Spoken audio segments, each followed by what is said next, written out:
Bismillahirrahmanirrahim. Assalamualaikum warahmatullahi wabarakatuh. Alhamdulillahirrabbilalamin. Allah perjumpakan kita kembali dalam keadaan sehat. Dan semoga kita semua selalu dalam keberkahan yang Allah berikan kepada kita. Dan jadikan kita manusia-manusia yang selalu mensyukuri nikmat yang kita dapatkan. Kecintaan kita selalu kita curahkan kepada junjungan kita Nabi Agung Muhammad SAW, yang kita selalu berdoa kepada Allah, mudah-mudahan kita diperjumpakan dengan beliau dan digolongkan sebagai umatnya yang mendapatkan syafaat dari beliau di yaumil qiyamah nanti. Amin ya rabbal alamin. Saudaraku semua, banyak orang menilai, mencari seorang guru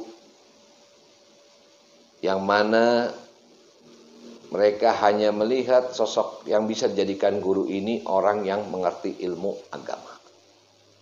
Orang yang pernah di pondok pesantren. Orang yang sudah dijadikan tokoh. Tanpa kita sadari, ternyata banyak juga guru-guru yang ada di sekitar kehidupan kita. Baik yang ada di luar rumah kita, yang ada di dalam rumah kita, atau bahkan mungkin yang biasa membantu-bantu di rumah kita.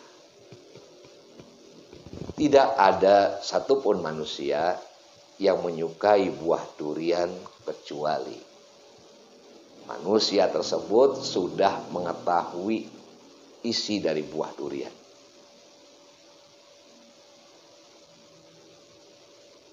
Tidak bisa menilai seseorang kita lihat hanya dari luarnya sebelum kita mendalami hati.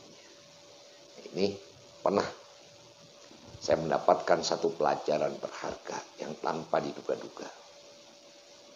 Saya seolah dicambuk, diingatkan oleh Allah Subhanahu wa Ta'ala bahwa dalam hidup saya tidak boleh melihat seseorang itu hanya dari luar.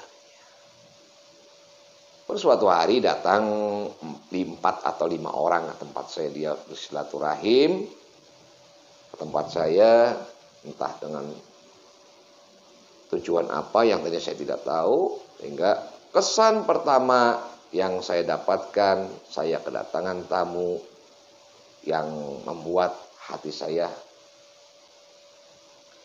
kurang berkenan, jujur aja.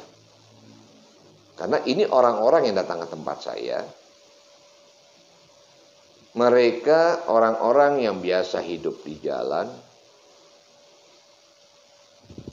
tubuhnya penuh tato, mereka memakai seragam ormas, yang mana saya lihat ormas tersebut bukan ormas keagamaan. Hanya organisasi masyarakat yang mereka sekumpulan anak-anak jalanan yang dijadikan satu. Sehingga timbul pemikiran saya, ini datang ke sini pasti berurusan dengan sumbangan, bakal minta uang. Tapi ada satu dari perbuatan mereka yang sempat menyenggol hati saya. Mereka datang dengan sopan. Mereka memiliki adab bertamu. Nih, ada segitu. Sehingga saya terima mereka dengan baik, karena siapapun mereka adalah tamu di rumah saya. Yang saya yakini setiap tamu ini yang datang pasti membawa keberkahan. Sehingga saya sambut mereka, kita ngobrol-ngobrol. Dan akhirnya setelah ngobrol ngalor ngidul, mereka mengatakan tujuan mereka datang ke tempat saya, pertama silaturahmi. Yang kedua, mereka mengatakan akan mengadakan pengajian akbar. Hati saya geli denger gitu. Ini anak paling top-topnya cuman untuk formalitas mengadakan pengajian. Atau ini anak lagi menginginkan sesuatu, akhirnya dengan berkedok mengadakan pengajian. Tapi saya dengarkan aja mereka cerita. Terus saya katakan, emang ada anggaran berapa untuk dana pengajian? Mereka seperti tanpa beban mengatakan sekitar 40 juta. Wow, 40 juta. Mereka mau mengadakan pengajian dengan budget 40 juta. Kalau ini dilakukan oleh orang-orang yang memang mengerti agama, kiai, anak-anak, atau diadakan di pesantren, ini bukan sesuatu hal yang aneh. Tapi ini anak-anak jalanan, ormas pun bukan ormas keagamaan, tapi mereka ingin mengadakan pengajian. Tidak masuk akal. Sehingga saya tanya, emang uangnya ada? Insya Allah ada. Ada. Insya Allah katanya. Akhirnya mereka minta saran bagaimana baiknya acaranya, susunan acaranya. Mereka juga punya tujuan memanggil pembicara dari luar Purwokerto. Saya waktu itu hanya ngikutin alur aja. Tetap hati saya masih kurang yakin. Kurang yakin. Paling setengah jalan bubar nih anak-anak. Akhirnya saya katakan begini. Setelah selesai semua, mereka pamit dan mereka tetap minta bimbingan kepada saya. Saya bilang, ya bismillah. Akhirnya waktu itu sesuatu yang mengejutkan, sekitar waktunya 10 hari apa 1 minggu lah waktu itu. Mau mengadakan pengajian akbar, budget sekitar 40 juta sampai 60 juta, waktunya cuman 1 minggu waktu itu. Nah, mereka pulang pun saya bilang, udahlah, paling nanti sehari 2 hari datang lagi ngeluh bahwa pengajian tidak bisa terselenggara karena waktunya mepet lah, uangnya nggak ada lah. Saya nggak. Mereka pulang dan ternyata mereka datang kembali untuk lebih memantapkan susunan acara. Saya mulai kaget, serius juga nih anak ini. Dan ternyata dana pun sebagian sudah terkumpul.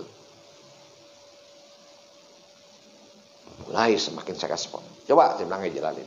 Akhirnya sampai hari H-nya ketika saya datang, sesuatu hal mengejutkan saya. Itu panggung, Masya Allah. Sebesar apa itu panggung? Penyambutannya luar biasa. Kebayang nggak? Anak-anak yang tampangnya beringas, bertato, pakai kopea, jadi panitia pengajian. Asik kan? Ini suatu pandangan yang langka. Yang akhirnya saya pun datangnya senang saya. Ternyata apa yang saya kasih saran susulan ini luar biasa panggungnya, yang dihadirkan para habaib datang. Tokoh agama datang. Perwakilan dari kepolisian, dari TNI datang. Dan mengundang ormas-ormas lainnya. Kumpul jadi satu di situ. Penyambutannya, Masya Allah, mereka penyambutan dengan akhlak yang baik. Mereka penyajian makanannya dan kita udah punya tolak ukur. Ini paling tokoh-tokoh pulang juga cuma diucapin terima kasih karena keterbatasan dana. Tapi apa yang kaget saya, mereka menyelipkan amplop berisikan uang. Saya tolak. Saya bilang saya tidak minta ini. Tapi apa kata mereka? Mereka mengatakan mereka cari keberkahan. Tolong ini jangan ditolak. Subhanallah. Anak-anak jalanan mereka. Bukan anak-anak pondok pesantren mereka. Mereka belum mengenal agama. Mereka baru mau belajar mengenal agama. Setelah acara selesai, semua berjalan dengan baik. Mereka datang kembali mengucapkan terima kasih. Sudah mau dibimbing. Bahkan mereka ingin menjadikan saya sebagai penasehat di ormas tersebut. Suatu hal yang saya tanya, gimana pengajian kemarin? Lelah? Enggak. Malah insya Allah akan sering mengadakan seperti ini. Apa sih patokan nama mereka? Tidak lelah. Ternyata mereka punya idola. Mereka mengidolakan Habibana Muhammad sallallahu alaihi wasallam. Mereka cinta sama Rasul. Mereka bilang, saya ingin banyak bersolawat biar dicintai Rasul. Allahu Akbar. Dari tampang yang seperti itu, di hatinya punya rasa cinta kepada Habibana Muhammad sallallahu alaihi wasallam. Sehingga saya bilang, ya saya siap untuk menjadi penasehat mereka. Sampai saya mulai adalah. Dan ternyata apa yang mereka ucapkan dibuktikan. Mereka mengadakan kegiatan-kegiatan sosial. Santunan anak yatim, fakir miskin. Mereka mengadakan bedah rumah. Mereka membantu sesama. Membantu korban bencana. Terus mereka lakukan. Pemandangan yang langka. Sampai harlahnya pun diperingatkan dengan mengundang pengajian. Ini salah satu contoh yang baik buat kita semua. Yang saya anggap bahwa mereka itu murid-murid saya. Ternyata mereka menjadi guru saya. Apa yang bisa menjadikan mereka guru saya? Dari pribadi mereka. Dari luar yang tidak menyenangkan, mereka punya kelembutan hati. Mereka takdim sama guru-guru. Takdim sama ulama. Bulan Ramadan mereka berpuasa. Idul Adha mereka berkorban. Saya ikut cari kambingnya. Mereka berkorban. Walaupun tidak dalam jumlah yang besar. Tapi yang kita lihat, siapa ini yang mengkorban? Hanya sekumpulan anak-anak yang tidak mengerti ilmu agama, tapi punya rasa cinta kepada Rasulullah sallallahu alaihi wasallam yang besar.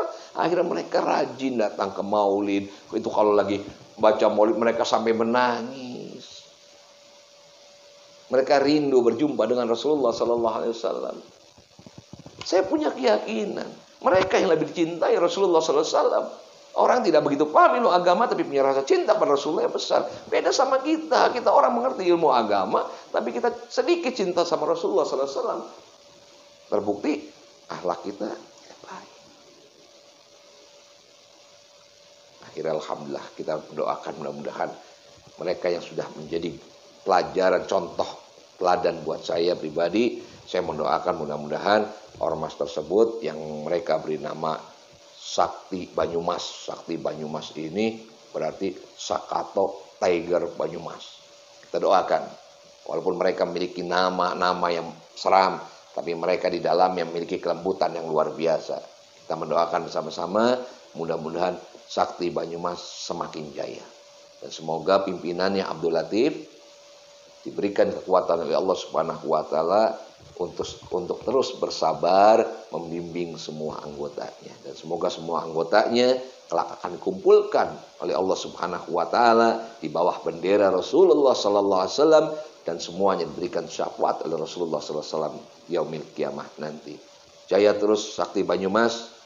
Ingat, kedepankan adab daripada ilmu yang kalian punya. Kelembutan milik Rasulullah sallallahu alaihi wasallam. Ketika kita mencontoh akhlak dari Habibana Muhammad sallallahu alaihi wasallam, hidup kita insyaallah bahagia dunia akhirat. Wassalamualaikum warahmatullahi wabarakatuh.